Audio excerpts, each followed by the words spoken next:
And Wu Lei's covering this story for us. He has had an interview with Charles Li, who's Chief Executive of the Hong Kong Exchanges and Clearing.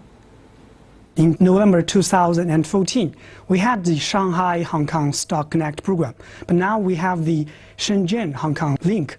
Can you tell us what are the major differences between these two projects? So the key difference is that in the Shanghai Connect, obviously the northbound can only go to Shanghai. Now Shenzhen, about 8 stocks will now become available to be invested by northbound investors from international investors. And on the Shenzhen southbound, there will be additional over 100 Hong Kong stocks that will be also available for the southbound from Shenzhen. But probably the most significant change, for the Shenzhen Connect announcement is the removal of the overall quota. As you know, Shanghai Connect has a northbound quota and southbound quota, 250 billion to 300 billion.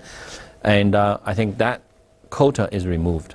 The reason it is done, it reflects a much more enhanced confidence in the model of this particular Connect system. After the official launch of the Shenzhen-Hong Kong Connect program, how do you think will the market perform?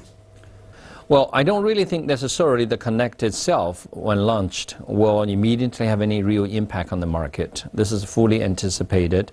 But I think over time, people will start to realize that the Hong Kong market is fundamentally different now. In the next 20 years, enabled by the Connect, a link is really the flip of that, because we want to bring more goods to that Chinese money. So the role and function of Hong Kong as a financial center has changed probably forever, from purely is a capital formation center for Chinese issuers of capital. Now we become the wealth management and deployment center for Chinese national wealth.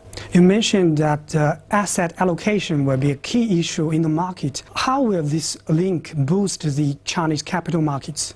We all know China has huge national wealth that today are largely in the banking sector. So that allocation means hundreds of billions, actually could be trillions in the coming decades, need to move from China to international market. So the Connect program provide ordinary middle class of Chinese investors an easy way for them to sit home, relying on Chinese infrastructure, but put the order in and invest in Hong Kong listed entities or ETFs that have access to broader global opportunities, and allow people to literally sit at home in China but looking into the world.